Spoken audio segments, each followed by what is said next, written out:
Bienvenue dans la capsule sur le cadre juridique de la gestion des niveaux d'eau du barrage de Nointatlee. Dans cette capsule, nous ferons un tour d'horizon des diverses obligations légales encadrant le travail des responsables du barrage de Nointatlee. Pour en savoir davantage sur le cadre légal de la gestion des barrages en général, vous pouvez consulter la capsule générale à ce sujet sur notre site web. Le barrage de Nointatlee est situé sur la rivière Massawippi à environ 1 km de la décharge du lac. Il est géré par la Régie intermunicipale qui a pris le nom de Parc régional Massawippi, regroupant les municipalités riveraines d'Ayers Cliff, de Atlee, de Nointatlee, de Sainte-Catherine-de-Atlee et du canton de Atlee. L'opération quotidienne du barrage est toutefois déléguée à la municipalité de Nointatlee. La capacité de retenue du barrage est estimée à près de 47 millions de mètres cubes par le ministère de l'Environnement. Le barrage sert principalement à maintenir le niveau d'eau du lac à des fins récréatives et de villégiature. C'est un barrage de type béton-gravité, c'est-à-dire un barrage en béton dont la stabilité est assurée par le poids même de l'ouvrage. Le niveau de conséquence d'une rupture du barrage pour la population et les infrastructures est évalué comme faible, signifiant que le territoire qui sera affecté est peu peuplé et comporte des infrastructures peu importantes. Certaines normes sont donc un peu moins sévères. Par exemple, les évaluations de sécurité du barrage sont moins fréquentes. Notons que le barrage de Nointatlee n'est pas l'unique ouvrage de retenue des eaux sur le territoire à l'étude. D'autres barrages sont présents en amont, principalement sur la rivière Niger et Tomifobia, qui alimentent le lac Massawippi au sud. Ce sont toutefois majoritairement des barrages de faible importance. Sur la rivière Niger, on retrouve le barrage de la chute Burrow, d'une capacité de retenue de 2,4 millions de mètres cubes, qui est administré par Hydro-Québec. Plus au sud, à l'exutoire du petit lac Baldwin, on retrouve un petit barrage avec une capacité de retenue de moins d'1 million de mètres cubes, géré par une entreprise privée. Enfin, sur la rivière Tomifobia, on retrouve un autre petit barrage dans la municipalité d'Ogden, d'une capacité de retenue de 0,07 millions de mètres cubes appartenant à un particulier. Plusieurs autres petits barrages et digues de petite taille parsèment le territoire du bassin versant. Le barrage de Nointatlee, puisqu'il a une hauteur de 2,5 mètres et une capacité de retenue de près de 47 millions de mètres cubes, est classé comme barrage à forte contenance en vertu de la loi sur la sécurité des barrages.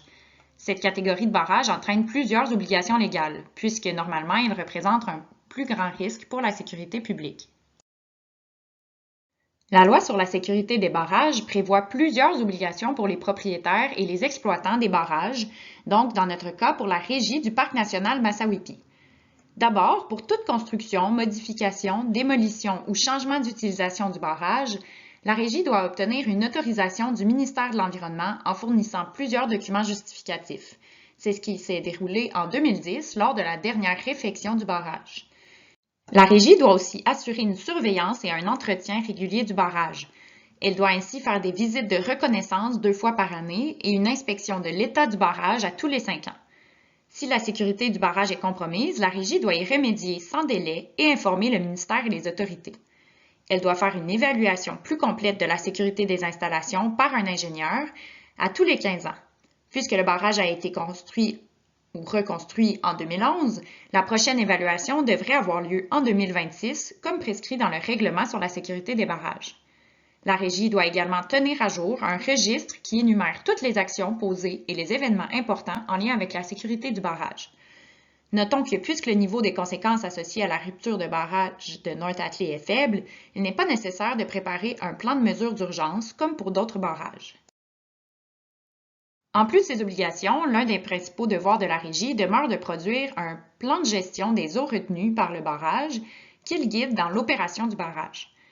Le contenu du plan de gestion est établi par le Règlement sur la sécurité des barrages et doit contenir plusieurs éléments liés à la sécurité des personnes et des biens. Le plan doit être maintenu à jour et être révisé lorsqu'une évaluation de sécurité a lieu, ou encore lorsque la structure du barrage ou son utilisation sont modifiées.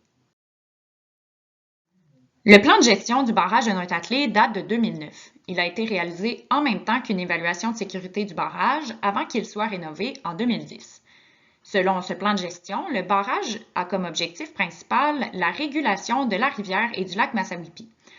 Cependant, vu la structure du barrage, la gestion du niveau est limitée à ce que peut retenir la vanne d'évacuation. En effet, à partir du moment où l'eau passe par-dessus la crête déversante du barrage, les niveaux du lac et de la rivière seront soumis aux variations naturelles de l'eau. Le plan de gestion fait une liste des principales contraintes d'exploitation du barrage, c'est-à-dire des éléments qui dictent sa gestion des niveaux d'eau. Il s'agit du côté du lac Massawippi, donc en amont du barrage, des propriétés riveraines dont plusieurs ont leur fondation plus bas que le niveau de la crue centenaire, des activités nautiques, des aménagements riverains et de la protection des écosystèmes. Il est toutefois écrit qu'en aval, il n'y a aucune contrainte, notamment à cause du talus qui protège les quelques résidences sur la rivière Massawippi. À l'aide des données hydrologiques de la station de mesure située juste en aval du barrage, le plan de gestion a estimé des débits de crue selon différentes récurrences, en utilisant un facteur de 1,15 pour tenir compte des changements climatiques. On peut donc voir que la crue 100 ans est associée à un débit de 169,4 m3 par seconde. Ce débit correspond à des niveaux d'eau qui diffèrent légèrement selon l'emplacement, par exemple au pont de North-Atlee comparativement au pont juste avant le barrage. Sur cette image, on peut voir à l'intérieur de la ligne orange la zone qui a été établie comme zone inondable de récurrence 100 ans dans ce plan de gestion de 2009. Les points verts représentent les infrastructures riveraines. Pour plus de détails sur les zones inondables, vous pouvez consulter la capsule sur les inondations au lac Massawippi.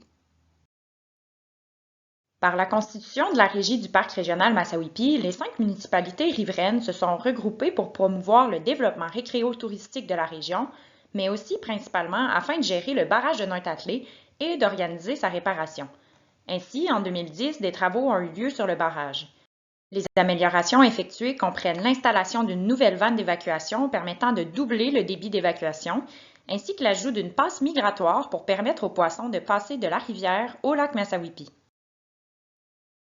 Après les travaux, la Régie a créé un comité de gestion du niveau lors d'une rencontre publique tenue en février 2014 par la gestionnaire du lac. Elle a annoncé les niveaux d'eau moyens qu'elle vise à maintenir dorénavant, soit 160,5 mètres en été et 160,3 mètres en automne et en hiver.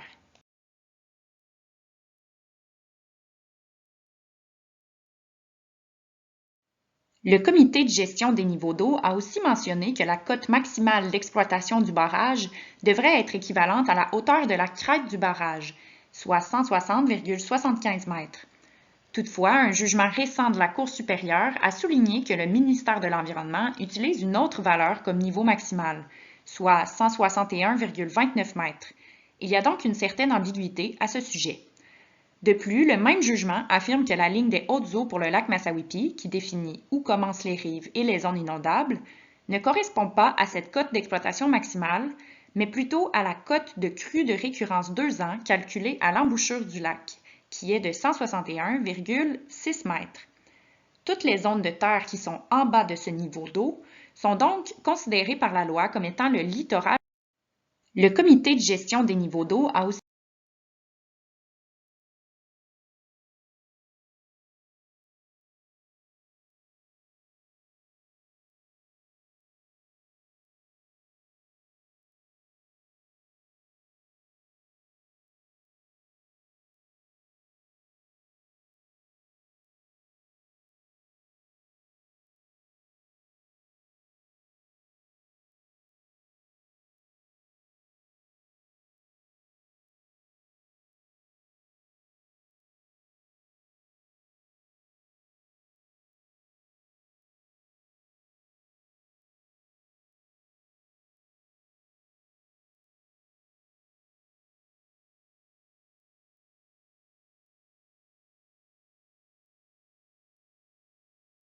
On peut suivre l'état du plan d'eau et la gestion du barrage sur Internet. En effet, les données récoltées aux stations de mesure sur la rivière Massawippi sont disponibles sur le site du ministère de l'Environnement. On peut consulter les données en temps réel et les données historiques de 1952 à aujourd'hui. Le niveau d'eau représente la mesure entre la surface du plan d'eau et un point de référence, soit le niveau de la mer. Le débit représente le volume d'eau qui s'écoule à travers une section du cours d'eau par unité de temps, soit en général en mètres cubes par seconde. La politique de débit réservé écologique pour la protection du poisson et de ses habitats est supervisée par le ministère de la Faune, de la Forêt et des Parcs, le MFFP. Elle fixe un débit minimum écologique qui doit être maintenu en tout temps dans la rivière Massawippi pour maintenir les habitats du poisson à un niveau acceptable. Ce débit a été calculé à 2 mètres cubes par seconde par le MFFP pour la rivière Massawippi et doit donc être respecté par la Régie dans sa gestion du barrage. Ce débit n'apparaît toutefois pas dans le plan de gestion de 2009. Selon les données de la station située en aval du barrage sur les débits minimums atteints mensuellement, il semblerait que le débit minimal soit plus près de 1,5 m3 seconde et qu'il arrive même que le débit descende à moins de 1 m3 par seconde. En 2012, lors des travaux d'installation de la passe migratoire à poissons, un incident a provoqué l'assèchement de la rivière et la mortalité d'une grande quantité de poissons. Dans un rapport d'inspection subséquent, le ministère a conseillé à la Régie de prendre l'événement survenu au mois d'août pour construire un plan d'action en cas de sécheresse afin d'éviter une situation similaire de se reproduire. Lorsque la Régie a procédé à la réfection du barrage en 2010, elle a dû obtenir des autorisations ministérielles qui contiennent des conditions à respecter par la suite. Le ministère de l'Environnement et de la lutte au changement climatique, notamment, a requis des mesures d'atténuation lors des travaux pour prévenir la contamination de l'eau ainsi que la revégétalisation des sols mis à nu lors des travaux. D'autres conditions environnementales ont été exigées par l'autorisation du ministère des Ressources naturelles et de la faune et par un avis du ministère fédéral Pêche et Océan. Nous n'avons cependant pas eu accès à ces documents. Certaines obligations de la Régie découlent de contrats conclus récemment ou dans le passé. Ces contrats peuvent contenir des clauses particulières associées à la vente du barrage et des servitudes d'inondation. Ils seront présentés en ordre chronologique pour faciliter la compréhension.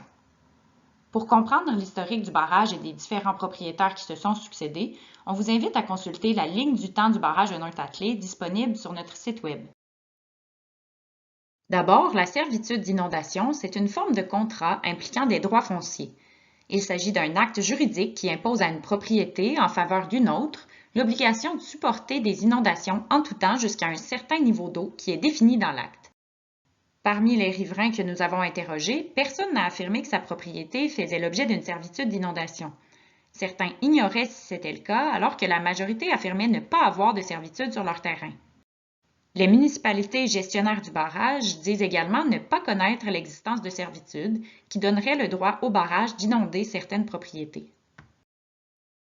Nos recherches au Registre foncier du Québec ont fourni peu d'informations à ce sujet pour la majorité des lots riverains. Toutefois, en remontant beaucoup plus loin dans l'historique foncier des terrains qui entourent le barrage, on peut trouver des dispositions contractuelles relatives au niveau d'eau. La désignation cadastrale des lots a été modifiée au fil des années.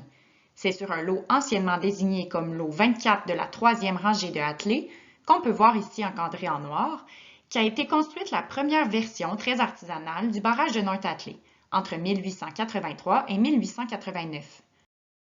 Le premier acte qui fait mention du barrage est daté en 1889 et il concerne la vente d'une partie de ce lot, comprenant la moitié sud du barrage, juste ici. La vente fait mention d'un droit d'inonder ce lot 24. Il y a toutefois peu de détails sur le droit d'inonder. On dit seulement qu'il faut maintenir le barrage à une certaine hauteur non chiffrée. Plus tard, en 1930, le propriétaire du même lot acheté en 1889 l'a revendu à une compagnie de distribution d'électricité, la Southern Canada Power Company. On réfère de nouveau à un droit d'inonder le lot 24, affirmant que la compagnie devra encore maintenir la hauteur du barrage au niveau prévu en 1889. Ainsi, le lot au sud du barrage a appartenu à partir de 1930 à la compagnie d'électricité. Parallèlement, le lot juste au nord avait été acheté en 1870 par une compagnie de chemin de fer. L'achat des terrains incluait l'achat du barrage. C'est pour ça que le barrage a appartenu pendant plusieurs années aux deux entreprises, chacune à 50 %.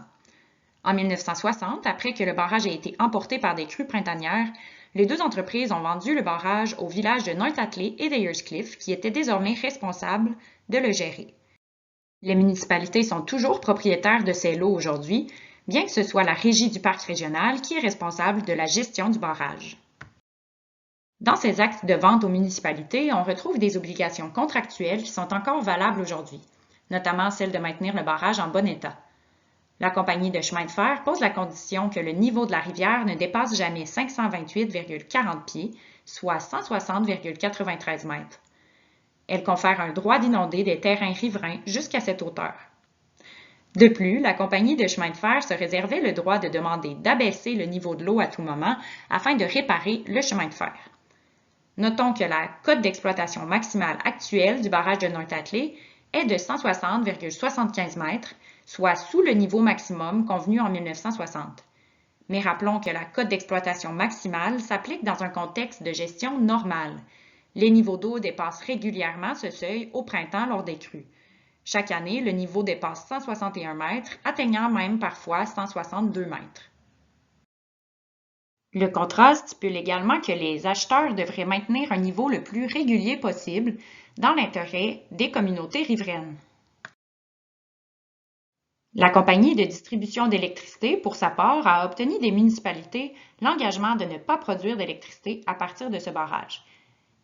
Elle a également stipulé que tous les dommages qui pourraient être causés par le barrage seraient désormais entièrement à la charge des municipalités.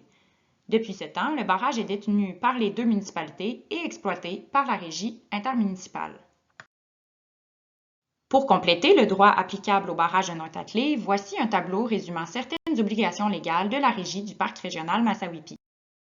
En plus des obligations précitées, la Régie doit également respecter les obligations générales de tout gestionnaire de barrage que vous pouvez consulter dans la capsule du cadre juridique général de la gestion des barrages réservoirs au Québec. Le projet Acclimatons-nous compte sur le soutien financier de plusieurs partenaires gouvernementaux, municipaux, académiques et communautaires. Pour de plus amples informations sur le projet, on vous invite à naviguer sur notre site web et à consulter les différentes capsules d'information. Vous pouvez également nous faire parvenir vos commentaires en nous écrivant à l'adresse acclimaton.nous@commercial-usherbrooke.ca. Merci et au plaisir de vous revoir sur notre site web ou en personne.